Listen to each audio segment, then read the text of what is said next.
The 5 quiet truths of life after 80, and how to walk through them with strength. Has anyone ever told you the honest, unfiltered truth about life after 80? Not the surface level stuff like gray hair, birthday cards, or slower mornings, but the real, often unspoken shifts that sneak in with age. This is a season filled with both wisdom and loss, presence and absence, quiet joy and, sometimes, quiet sorrow. If no one has prepared you for what's ahead, these changes can feel disorienting. You might wake up one day and wonder, why didn't someone tell me it would feel like this? This isn't about fear, it's about clarity. Because when you see the road clearly, you walk it with purpose and not confusion. So let's walk together through 5 realities that many people face after 80, not to discourage, but to empower. 1. The social circle that quietly slips away. One of the first shifts you notice in your 80s isn't physical, it's social. The phone doesn't ring as much. Friends move away or pass on. Neighbors relocate. Siblings grow quiet. And even those who used to check in weekly now call every few months if at all. It's not personal. It's just time. You might wake up one morning and feel the stillness more than ever. The everyday laughter, the casual check-ins, the full calendars, they all begin to thin out. In your 60s and 70s, the world still felt busy and connected. But somewhere in your 80s, you realize you've started to outlive people, not just physically, but emotionally and socially. I remember a man named Walter, 84, who went to the same coffee shop every morning for years. He had a table, a usual order, and a circle of friends who didn't even need to text, they just showed up. But over time, the circle shrank. Some passed. Some stopped driving. Some just stopped coming. One day, Walter looked around and said, "It's strange to walk into a place where everyone used to know your name, and now you're just the man in the corner booth." That kind of loneliness isn't always loud. It doesn't come with sobs, it comes with silence after dinner or a walk that feels just a little too quiet. But when you recognize it for what it is, you can do something about it. You can choose connection even if it takes more effort now. Call someone, start a letter, join a group, sit somewhere new. Because after 80, connection doesn't always come to you, you have to go to it. And that takes courage. But the truth is, you've already got that in you. 2. A body that no longer bounces back. By now, your body doesn't whisper, it speaks. The little aches linger. A nap doesn't fix the fatigue. You wake up feeling fine. Then by evening, something feels off. A sore knee, a dizzy spell, a cough that lingers longer than expected. What used to be brushed off now demands your attention. And recovery? It's slower. Sometimes it doesn't feel like it happens at all. You can do everything right, eat well, move, restand, still feel like your body is making decisions without asking you. A small fall can lead to weeks of rest. A stomach bug drains you for days. I met Gloria, 81. Sharp, independent, loved gardening. Then one day, she slipped while trimming her rose bush. The injury wasn't bad, but the aftermath changed everything. "I thought I was just taking a break," she told me, "but my body treated it like a full stop." That's the truth no one says out loud. Rest isn't always restorative.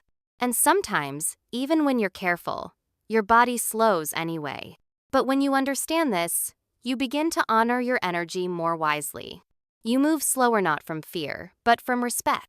You rest longer but more purposefully. You accept that your body may bend, but your spirit remains strong. Even if the bounce is gone, your footing becomes more grounded. Even in a slower body, you can walk with deep awareness and quiet strength. 3.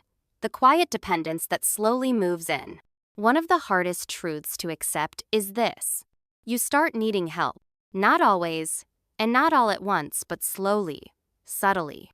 You skip the top shelves. You hold the railing tighter. You hesitate to drive at night or on rainy roads. And yet, you still feel capable. Which is why this shift feels so uncomfortable. For those who've spent decades being the caregiver, becoming the one who needs help can feel like a loss. But here's the truth. Asking for help isn't weakness, it's wisdom. I once met Eugene, 85. A proud man. had lived through war, raised 4 kids, built his own shed with nothing but scrap wood and stubbornness. But one icy winter, he slipped on his driveway. No broken bones, just a bruised hip and bruised pride. His daughter noticed. She started showing up with groceries, staying for coffee. At first, Eugene protested. "I'm fine." But after a few weeks, he said, "It's actually kind of Nisano having to carry everything by myself anymore." That's not defeat, that's growth. You protect your independence not by doing everything alone, but by accepting support so you can do more of what matters. Support can come from people or from your environment. A grab bar in the shower, a stool in the kitchen, a phone reminder.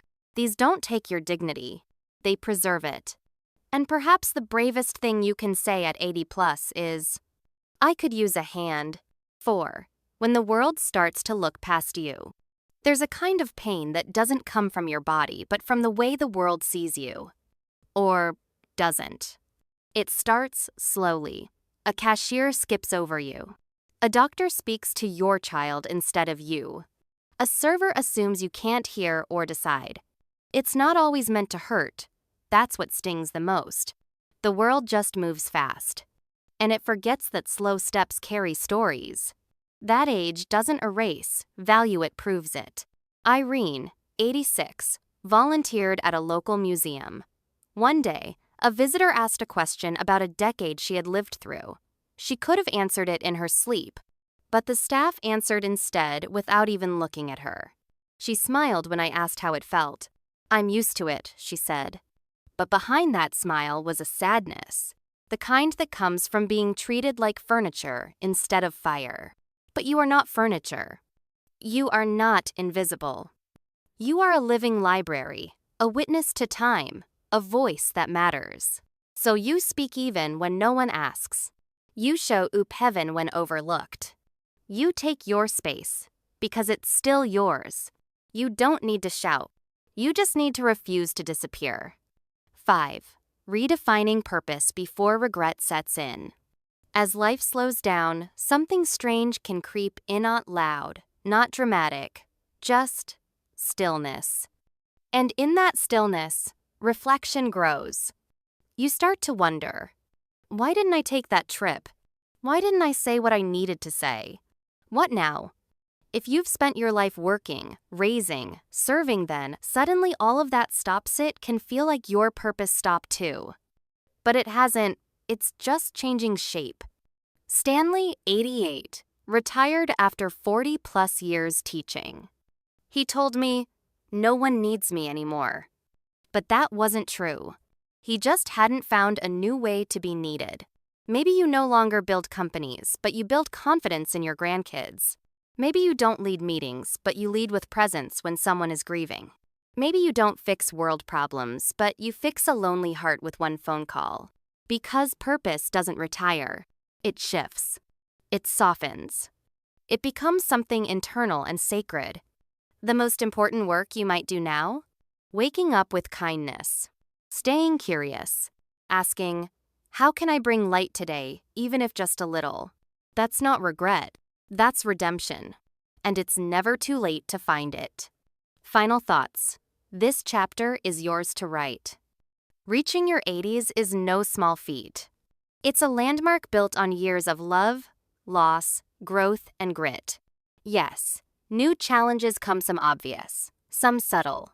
But facing them doesn't make you weak, it makes you honest. It means you've lived long enough to see life clearly for all its unfairness, beauty, and depth. So let me ask, which truth struck you the most today? Was it the silence of fading friendships? The slower recovery of your body? The discomfort of asking for help? The pain of being overlooked? Or the ache of wondering what comes next? Whatever it was, you were not alone. Not in the slowing down.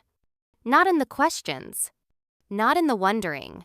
And the best part? Even now, even here, you still get to choose. Choose connection. Choose rest. Choose to ask for help. Choose to speak louder. Choose to forgive yourself. Choose to honor your journey. Because this chapter isn't the end. It's the deep part of the story. The part where your voice carries weight. The part where patience becomes power. The part where you matter more than ever. Thank you for being here. If this resonated with you, leave a comment below. Tell us what you felt and how you plan to carry it forward. We're listening. And we're walking this path with you. If this video was helpful, please like it, subscribe to the channel, and share it with a friend or loved one who might benefit too. Your support helps us keep making content that informs, encourages, and uplifts. Thank you so much for watching. We look forward to connecting with you again in the next video.